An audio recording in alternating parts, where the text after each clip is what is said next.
Hello friends, હું છું રૂપલ અને આજની મારી સ્ટોરી છે શંકા એ એવો ઝેર છે જે સૌથી મજબૂત સંબંધને પણ તોડી નાખે છે. હું તમને એક હૃદયસ્પર્શી અને શિખામણ આપતી વાત લખું છું. આ વાર્તા પતિ પત્ની વચ્ચેના સંશય, અવિશ્વાસ અને પછી એમાંથી જન્મેલા તણાવ પર આધારિત છે. એક મોટા શહેરમાં માધવ અને મીના રહેતા હતા. બંનેના લગ્નને 3 વર્ષ થયા હતા. શરૂઆતના જીવનમાં તો ખૂબ મજા આવતી. પતિ પત્નીનો પ્રેમ પણ એવો હતો, સમજી લ્યો ને, કે જીવન ખૂબ મીઠું મીઠું ચાલતું હતું. નાની નાની વાતોમાં હાસ્ય, સાંજે સાથે ફરવા જતા, એકબીજાની ખૂબ જ કાળજી લેતા. માધવ મીનાને કહે તો, મીના તું થાકી ગઈ હોઈશ, આજે રસોઈ ના બનાવતી. અને મીના પણ પ્યારથી કહેતી કે માધવ, રસોઈ બની ગઈ છે, રોજ રોજ બહારનું ખાવું સારી વાત નથી. મીના એક કંપનીમાં જોબ કરતી, એક વ્યવસ્થિત અને પરફેક્ટ ગૃહિણી હતી. ઘરનું બધું કામકાજ કરી પોતે જોબ કરવા જતી. સ્વભાવની પણ મીના એકદમ લાગણીશીલ હતી. ક્યારેક જોબ પરથી આવીને થાકી લોથપોથ થઈ જતી, પણ ઘર એકદમ ચોખ્ખું ને પરફેક્ટ રાખતી. આવી તેની લાઈફસ્ટાઈલ હતી. પણ જેમ જેમ સમય પસાર થતો ગયો તેમ તેમ માધવના મનમાં શંકાનું બીજ ઉગવા માંડ્યું. અને ત્યારે મીનાને પણ એવું થતું કે ઓફિસમાં કામ વધારે હોય, પ્રોજેક્ટ કરતી હોય તો તે પૂરું કરીને જ નિરાંત લેતી. તેવો તેનો સ્વભાવ હતો, જેથી ઘરે આવવામાં મોડું થતું. અને માધવને મનમાં એક તો શંકાનો કીડો, અને તેમાં મીનાનું ઘરે વહેલા મોડું આવવું. ક્યારેક સવારમાં મીના રસોઈ બનાવે, ઘરકામ કરે, માધવનું ટિફિન પેક કરે, અને થોડું મોડું થઈ જાય તો ઓફિસેથી ફોન આવતો. ક્યારેક ફોન પર મેસેજ આવતા.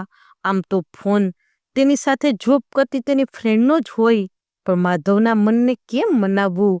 હવે માધવને લાગ્યું કે આ કોની સાથે વાત કરે છે, ક્યાં જાય છે, એ બધી વાત તેને ખૂંચતી હતી. વારંવાર મીનાનું ધ્યાન ન હોય તેમ ફોન ચેક કરતો. મીનાને તો આવું કશું મનમાંય નહોતું. તે તો કામ કરતી જાય અને બોલતી જાય કે આ તો ઓફિસના કામ માટે ફોન છે. ક્યારેક ક્લાયન્ટ સાથે અમારે ડાયરેક્ટ વાત કરવી પડે, પણ માધવના મનમાં અવિશ્વાસ હતો. પછી તો ધીમે ધીમે નાના નાના ઝઘડા માધવે શરૂ કર્યા. કામમાં વાક કાઢે, રસોઈમાં વાક કાઢે, મૂળ અસલ વાત તો મનમાં બીજી હતી. અને એક દિવસ મીનાને સવારમાં અજાણ્યા નંબરમાંથી ફોન આવ્યો અને માધવના મગજનો પારો છટકી ગયો. મીના ફોન લેવા જાય ત્યાં તો માધવે વચ્ચે હાથ રાખી દીધો. લાલ આંખો, મોઢા પર ગુસ્સો રાખીને આજે બોલી જ ગયો કે મીના, હું ઘણા દિવસથી જોઉં છું કે આમ સવારમાં અજાણ્યા લોકોના ફોન આવે છે. આજે આ ફોન સ્પીકર પર રાખ, મારે સાંભળવો છે. બિચારી મીના તો માધવ સામું જોઈ રહી. ફોન સ્પીકરમાં રાખ્યો તો સામેથી કોઈ ક્લાયન્ટ બોલતા હતા કે મેડમ, તમારો પ્રોજેક્ટ અમને ગમ્યો છે અને ફરી અમે તમને જ પ્રોજેક્ટ આપવાના છીએ, તો એ બાબતે ડીલ કરવી છે. આ સાંભળી માધવનું તો મોઢું પડી ગયું. મીનાની આંખમાં મૂંગા આંસુ હતા. તે ફક્ત એટલું જ બોલી કે માધવ, લગ્નનો આધાર તો વિશ્વાસ જ છે, અને હું જે કંઈક મહેનત કરું છું, મોડી આવું છું, તેનો મને એક્સ્ટ્રા પગાર મળે છે. આ બધું આપણા ફ્યુચર માટે કરું છું કે અત્યારે પૈસા કમાવાની તક છે. આપણે બંને સિંગલ છીએ. કાલે સવારે બાળક થશે, પછી ખર્ચાઓ વધશે. હું જોબ નહીં કરી શકું ત્યારે તું એકલો કેટલું કરીશ? પણ કહેવાય છે ને કે શંકાને સમાધાન નથી. છતાં માધવ શાંત ન રહ્યો. બંને વચ્ચે મોટા મોટા ઝઘડાઓ થયા. વાતચીત કરતા બંને બંધ થઈ ગયા. બંને રાતે સામા બેઠા હોય છતાં દિલો વચ્ચે દિવાલ ઊભી થઈ ગઈ. થોડા દિવસ આમ જ ઘરમાં અબોલા ચાલ્યા. અને એક દિવસ મીનાના ઓફિસેથી માધવ પર ફોન આવ્યો. આ ફોન મીનાના મેઇન બોસનો હતો અને તેને કહ્યું કે કોંગ્રેચ્યુલેશન્સ માધવ સર, તમારી વાઈફે આ મહિને બહુ મહેનત કરી છે, એટલે કંપનીએ તેને બેસ્ટ એમ્પ્લોયી એવોર્ડ આપવાનું નક્કી કર્યું છે. સાથે ગિફ્ટ અને કામની એક્સ્ટ્રા સેલેરી તને મળશે. અને બીજી ખુશીની વાત કે તેને અમે પ્રમોશન આપીએ છીએ. આવતા મહિનેથી સેલેરીમાંય વધારો થશે. કેવી લાગી માધવ સર અને મીના મેડમ અમારી સરપ્રાઈઝ? આ સાંભળતા માધવને જાણે વીજળી વાગી ગઈ. એને સમજાયું કે અરરર, હું મીના પર શંકા કરતો હતો અને એ તો ઘરની અને તેના ભવિષ્યની ચિંતા કરતી હતી. આજે માધવને ખૂબ પસ્તાવો થતો હતો.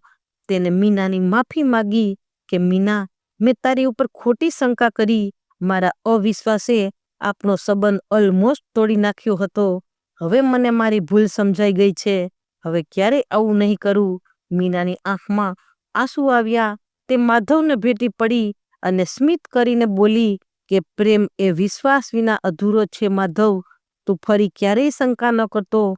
બસ એ જ મારી ઈચ્છા છે. પછી તો બંને એકબીજાને ગળે મળ્યા. ઘરમાં ફરી હાસ્ય પાછું આવ્યું અને આજે સાંજે મીનાને એવોર્ડ મળવાનો હતો. કંપની તરફથી પાર્ટીમાં જવાનું હતું. મસ્ત મજાનો બ્લુ કલરનો સૂટ માધવે પહેર્યું અને મીનાને પણ બ્લુ કલરના મેચિંગ કપડાં માધવે પહેરાવ્યા. તો ફ્રેન્ડ્સ, સમજાણું ને કે પતિ પત્નીનો સંબંધ વિશ્વાસ અને સમજણ પર ટકેલો છે. શંકા એ એવો ઝેર છે જે સૌથી મજબૂત સંબંધને પણ તોડી નાખે છે. પ્રેમનો સાચો અર્થ છે વિશ્વાસ, માફી અને એકબીજાને સમજવું. તો ફ્રેન્ડ્સ, જો આ સ્ટોરી ગમી હોય તો like, share and subscribe. Thanks for watching.